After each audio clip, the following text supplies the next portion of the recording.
आज की वीडियो में हमारे पास जो शूज है वो आता है एडिडास ब्रांड की तरफ से, जो कि आपको देखने में काफ़ी ज़्यादा स्टाइलिश भी लगेगा और साथ ही साथ कंफर्ट में भी आपको निराश नहीं करेगा। वैसे इसका मॉडल नेम है एडिडास फ्लुओ एम रनिंग शूज, जो कि 2000 बजट में आपको देखने को मिल जाएगा। एक और चीज़, यहाँ पर ब्रांड दावा करता है कि ये एक रनिंग शूज है, बट मुझे एक कैजुअल पर्पज से ज़्यादा अच्छा लग रहा है क्योंकि इस शूज के जो फीचर्स है वो कैजुअल पैरामीटर को ज़्यादा फुलफिल कर रहे हैं। बाय द वे, इन सारी बातों को मैं अभी आपके साथ आगे शेयर करूंगा, लेकिन उससे पहले इस शूज के डिजाइन में क्या एडवांस एक्टिविटीज किया गया है, साथ ही मटेरियल क्या यूज किया गया है, उसके बारे में बात कर लेते हैं। आई होप ये वाला जो शूज है वो आपको काफी ज्यादा पसंद आने वाला है।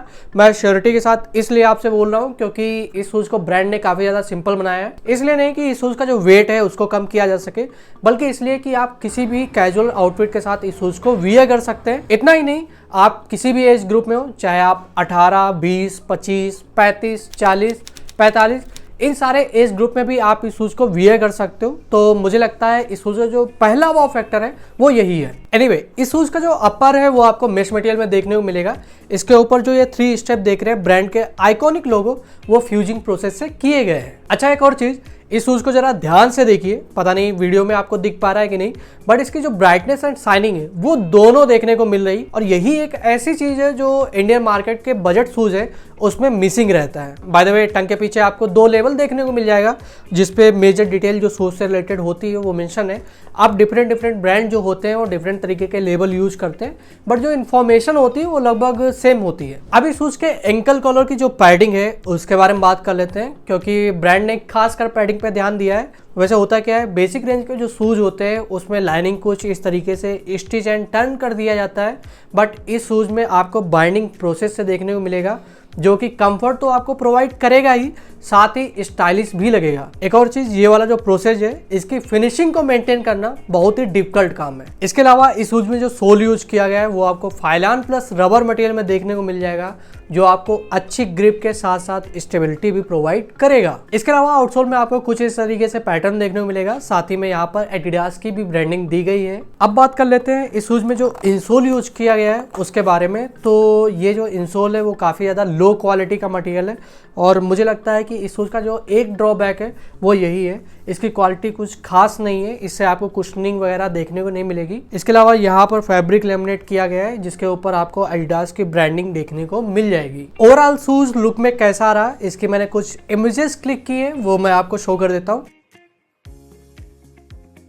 ये शूज आपको 2 कलर ऑप्शन में देखने को मिल जाएगा, बट मेरा सजेशन यही है कि ये वाला जो शूज है वो कुछ लुक में ज़्यादा अच्छा आ रहा है। तो ये थी इस शूज़ की मटेरियल एंड डिजाइन से रिलेटेड इन्फॉर्मेशन। अब इस शूज़ के साथ मेरा एक्सपीरियंस कैसा रहा, जिसके बेस पे आप डिसाइड कर पाएँ कि आपको इस शूज़ के साथ जाना है या फिर नहीं। एक एक करके सारे पॉइंट्स पे बात कर लेते हैं। तो सबसे पहले इस शूज का जो साइज चार्ट है उसमें आपको वेरिएशन देखने को मिलेगा इंडियन ब्रांड से। तो यहाँ पर जो ये साइज चार्ट दिया गया है इसमें आपको अपने पैर को मेजर करना है सेंटीमीटर के अकॉर्डिंग, देन आपको ब्रांड साइज जो है उसके अकॉर्डिंग आपको चूज करना है। बाय द वे, मेरे पास 7 नंबर का शूज है जो कि फिटिंग में प्रॉपर आता है, चाहे वो लेंथ में हो या फिर अपर की फिटिंग हो या फिर एंकल कॉलर की। दूसरा, इस शूज के जो फीचर्स जैसे कि stability, grip, flexibility, heel support, ankle support, arch support, cushioning, weight, इनके बारे में जब मैं इस शूज को यूज कर रहा था तब एक रनिंग शूज से ज़्यादा ये कैजुअल पर्पस के लिए इफेक्टिव था। ऐसा नहीं है कि आप इस शूज को वियर करके रनिंग नहीं कर सकते, बट जो सपोर्ट चाहिए होता है वो इतना अच्छा नहीं है। उसका सबसे बड़ा रीज़न ये है कि इस शूज की जो कुशनिंग है वो काफ़ी ज़्यादा कम है, जिसकी वजह से फॉरवर्ड मूवमेंट में इतनी ज़्यादा हेल्प नहीं मिल रही है। अब यहाँ पर मैं आपको एक सोल्यूशन देता हूँ। अगर आप इस शूज को एक रनिंग के पर्पज से यूज करना चाहते हैं तो इसमें जो इंसोल यूज किया गया है इसको आप रिमूव कर दीजिए, देन अच्छी क्वालिटी का इंसोल यूज कीजिए, लाइक PU पैड कुछ इस तरीके से, या फिर मोल्डेड इंसोल कुछ इस तरीके से। अगर इन दोनों में से कोई भी आप इंसोल यूज करते हैं तो मुझे लगता है आप इस शूज़ को 3 से 4 किलोमीटर तक आसानी से रन कर सकते हैं। बाकी लगातार आप इस शूज़ को जब यूज करेंगे तो इसका जो सोल है उसमें भी आपको थोड़ी बहुत कुशनिंग देखने को मिलेगी। तो यहाँ पर मैं अगर दूसरी कंडीशन की बात करें, यानी कि अगर आप इस शूज़ को कैजुअल पर्पज़ के अकॉर्डिंग यूज करना चाहते हैं, तो मैं कहूँगा कि ये एक परफेक्ट पेयर है, चाहे वो लुक में हो, स्टाइल में हो या फिर कंफर्ट के मामले में हो, क्योंकि ये हर एक तरीके से बेहतर है। सेकेंडली, आप इस शूज़ को किसी भी आउटफिट के साथ वियर कर सकते हो, क्योंकि ब्लैक एंड वाइट कलर के जो शूज़ होते हैं वो हर एक आउटफिट पे अच्छे लगते हैं। तो इस शूज के साथ आप जा सकते हैं। बाय द वे, इस शूज को कैजुअल पर्पस के अकॉर्डिंग यूज करते टाइम ऐसा बिल्कुल भी नहीं फील होता है कि पैरों को ये इंजर्ड कर रहा है, चाहे वो आप नॉर्मल सरफेस पे यूज करें या फिर थोड़े ऊबड़ खाबड़ वाले सरफेस। बाकी इस शूज को मैंने डेली बेसिस पे 8 घंटे से ज्यादा टाइम तक यूज किया है, तो शायद यही एक रीजन है कि जितने लोगों ने इस शूज को परचेज किया है उन्होंने कैजुअल पर्पस के अकॉर्डिंग ही यूज किया होगा। एंड 4.3 रेटिंग से भी ज़्यादा इस शूज़ को रेट दिया गया है, जो लगभग 44,000 लोगों ने रेट किया है। अब इस शूज़ का क्लीनिंग प्रोसेस क्या है उसके बारे में बात कर लेते हैं, क्योंकि ये एक ब्लैक कलर का जो शूज़ है वो अपनी तरफ डस्ट को काफ़ी ज़्यादा अट्रैक्ट भी करेगा, तो इसको क्लीन करना भी काफ़ी ज़्यादा आसान है।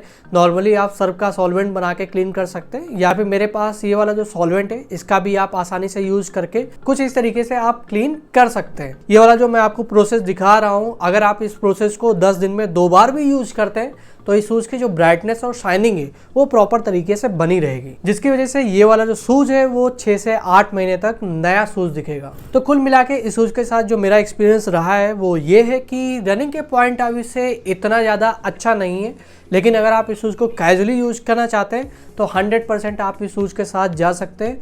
बाकी मेरे अकॉर्डिंग ये एक वैल्यू फॉर मनी प्रोडक्ट है, चाहे आप इसके क्वालिटी के बारे में बात कर लें, कंफर्ट के बारे में बात कर लें, स्टाइल के बारे में बात कर लें या फिर डिजाइन के बारे में बात। बाकी इस शूज़ को आप मुझे लगता है कि 2 साल तक आसानी से यूज कर सकते हैं, तो ये एक बहुत अच्छी डील होगी अगर आप इस शूज़ के साथ जाते हैं तो।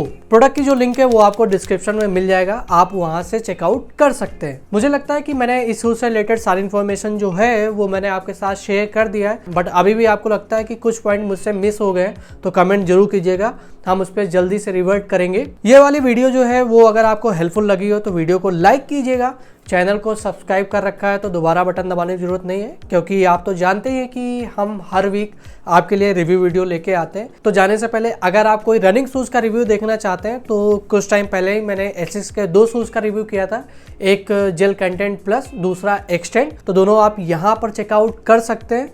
मिलते हैं आपसे नेक्स्ट वीडियो में एक नए शूज के साथ, तब तक के लिए बाय बाय।